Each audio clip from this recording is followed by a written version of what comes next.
This is HENNESYS here from ArmHug, and I have a really special guest today.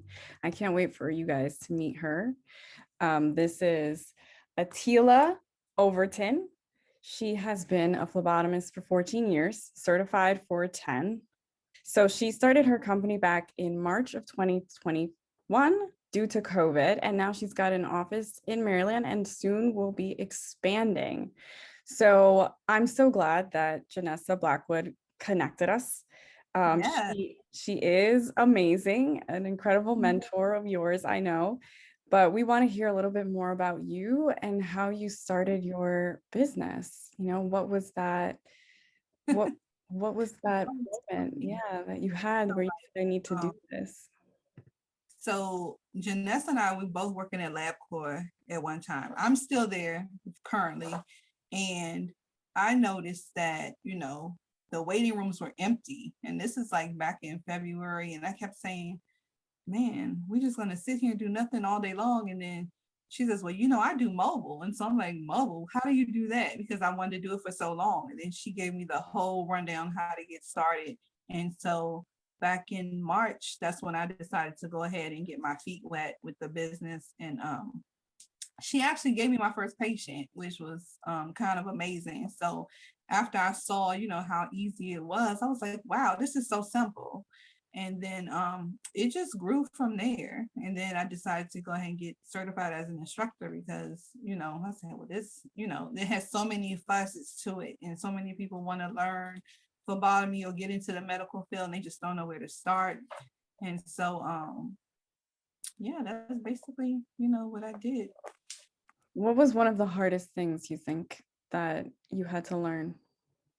Mm, being patient with myself and not trying to keep in mind that, nothing's going to happen overnight and just trying to become more of a perfectionist, keeping with the patient first philosophy. I always start there because we want all patients to have a good experience. Nobody loves to get blood work done. So if I can make the experience pleasant and get them on that first try, that's like my main goal, and to be better every day and with every patient I encounter. So And that's basically. where can the patients find you now? I am in Laurel, Maryland, and I will soon be in Alexandria, Virginia. So 14502 Greenview Drive in Laurel, Maryland. And I travel throughout Maryland, DC, and Virginia for mobile lab services. Got it. Okay. So like I mentioned before, like I will definitely put that information down below so that people can definitely find you and see if like you might be a great fit for them for your services. And then I think Thank one you. of the burning questions that a lot of people that are starting their business is basically like, where do I start? What are the 5 things I should have? Or, should I be financially successful first to start my business? Because I know you mentioned something like that. Absolutely not. Financial success comes way later. Um, for me, I just started with business cards and flyers. And when I tell you my best advice is before you start making those marketing materials, make sure you have everything exactly how you want it before you order anything. I have changed my business card like 10 times. And I tell you, it was like the first thing was, okay, I have my email. I started making a website, but it wasn't totally together like I wanted it to be. And then here comes my mentor and says, well, do you have a fax set up? And I'm like, oh, shoot, no. So I forgot that. So then I had to go back, repeat making my cards, reordering.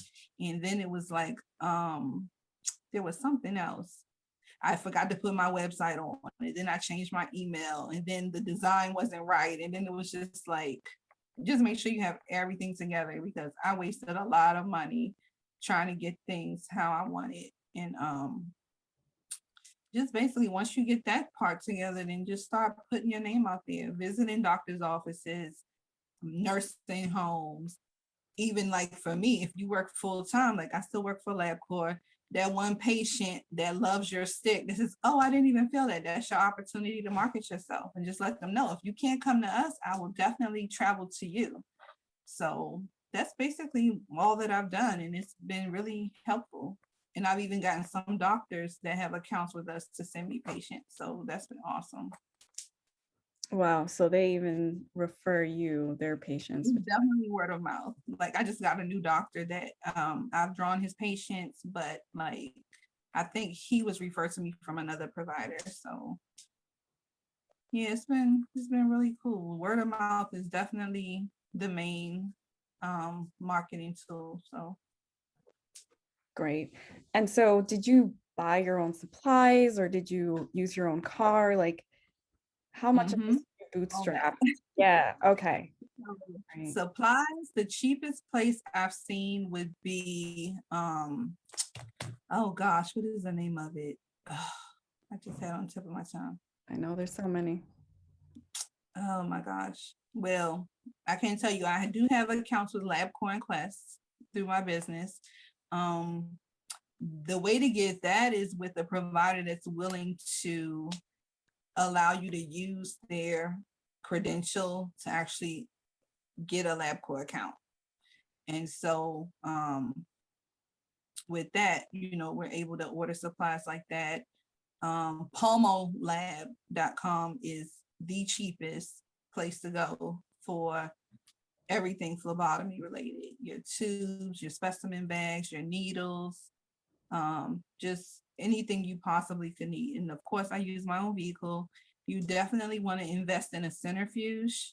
Amazon is a good place. I bought my first one from there and it was about $700, but it's a really good investment. I do recommend the horizontal spinning machine and not the fixed angle. Some labs just prefer the horizontal over the fixed angle. But with, fixed angle, you might get one for $60. The horizontal is, of course, more expensive, but it gets the job done. So, and I've had both, and they both work fine. Whatever is best for you and your budget. Yeah. And so do you go like how many times a day do you go to that same patient or do you spend most of your time trying to find new patients? I actually spend a lot of my time trying to find new patients. I do get repeats regularly, a few, especially I have a couple contracts with providers that do travel to nursing homes. And so I get those patients regularly, as well as a few of my, patients that have come to me directly. And so couple times, maybe I may see the same patient maybe every 3 months. Like if they have something going on that has to be, monitored or followed by the provider, then I'll see them more often. Some patients I see once a year, and that's fine. And then also have an account with Ultra Labs, and so I'll get those patients that want to order their own test, and then they'll call me because I do have a stand-in PSC where they can also come here and get drawn as well. So Wow. So yeah, I mean, it sounds like it's really flexible, yeah, it's really cool. flexible for the patient. So what about you? Like, do you get time off? Do you have time when you can, Absolutely. yeah. I mean, I mean, it's great. It's great for the patients, but I'm worried about you now. Oh my gosh, that is funny. I'm actually going to take my first vacation in February around my birthday. I have never done that. And I've been with LabCorp. This is my 6th year. I have never taken a vacation. And I draw a large volume when I work at LabCorp. I'm drawing like 60 to 80 patients before lunch by myself. Yep. And so when I and I get those moments where I'm comparing what I charge mobilely to what I'm doing at work, and it's just like, oh my gosh, I have to do something. So that part kind of drives me nuts. But I mean, at the end of the day, I love what I do, and so it rarely feels like work. Yeah, that's amazing. Well, I mean, that's great that you're taking a vacation. That's good to hear. I mean, I think that that's definitely It's necessary. I lose my mind if I don't. Yeah, no, you definitely have to do that. So I guess talking about patients, like demographics, are you getting a lot of people who are senior or who are like the younger population? I'm just curious, like what are you seeing out there? Most of my patients are I get some younger patients, but most of my patients are elderly.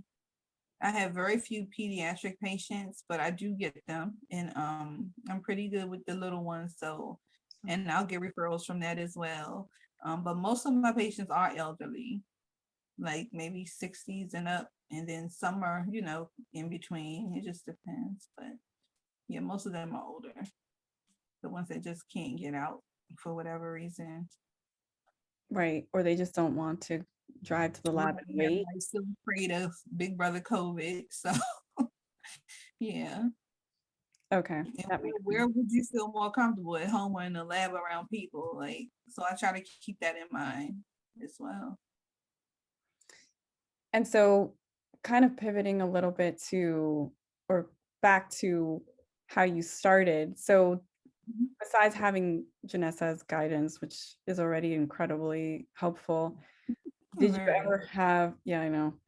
Did you ever have like a moment where you're kind of thinking through everything and maybe like fear sits in and you're like, how do I get past this?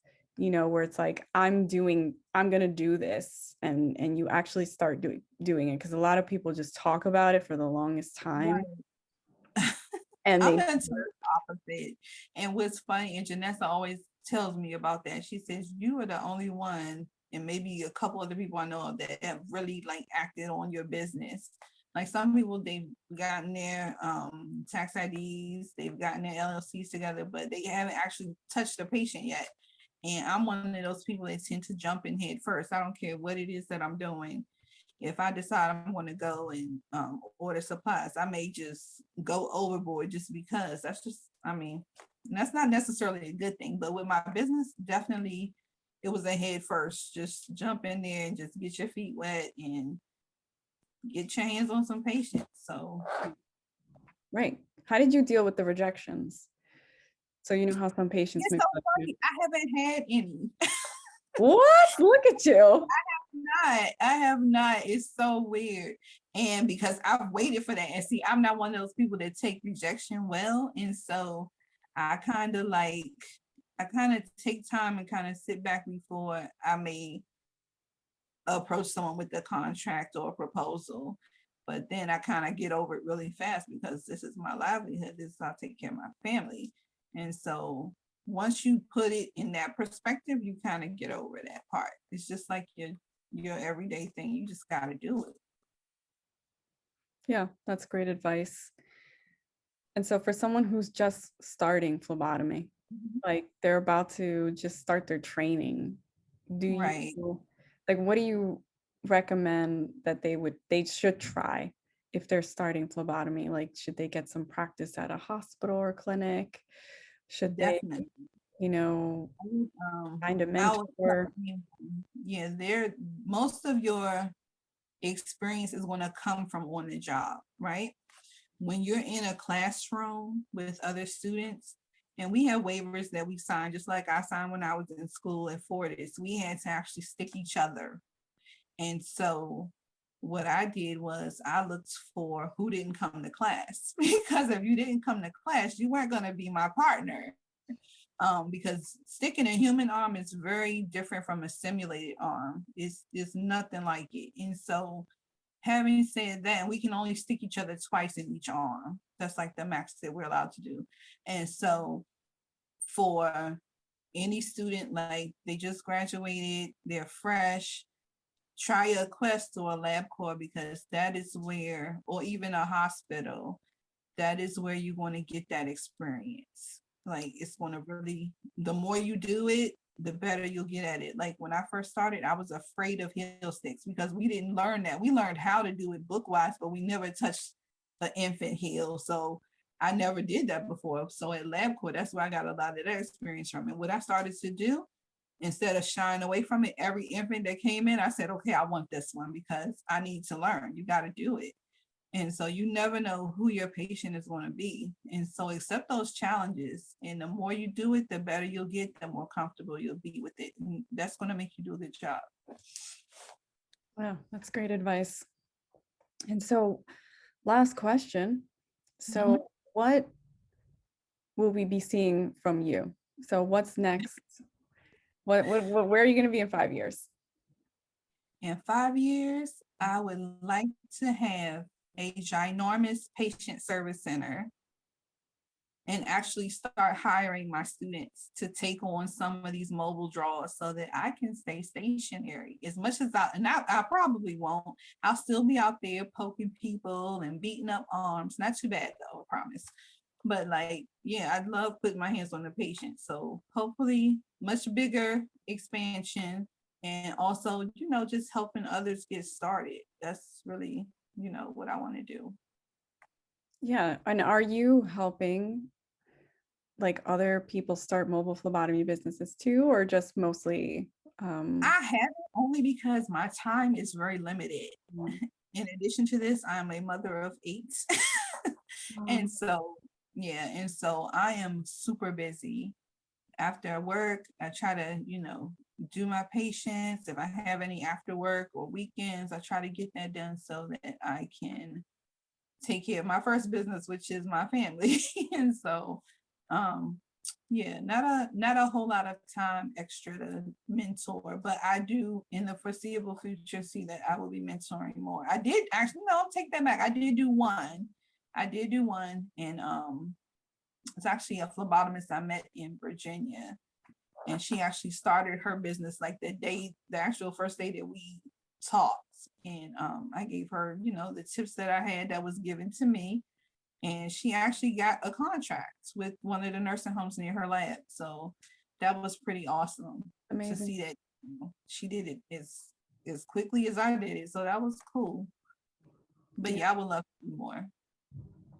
That's awesome. And even maybe one day with this school, start maybe some scholarships where I can get at least one senior every 6 months and just pay the tuition for them to get certified if that's something they'd be interested in as a way of just giving back to the community. So Wow. that's definitely something in my plans. So I'm working on that. That's amazing.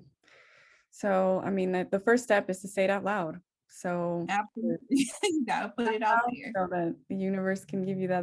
That's a really incredible thing to do, is to give it back, after you have it, give it to somebody else.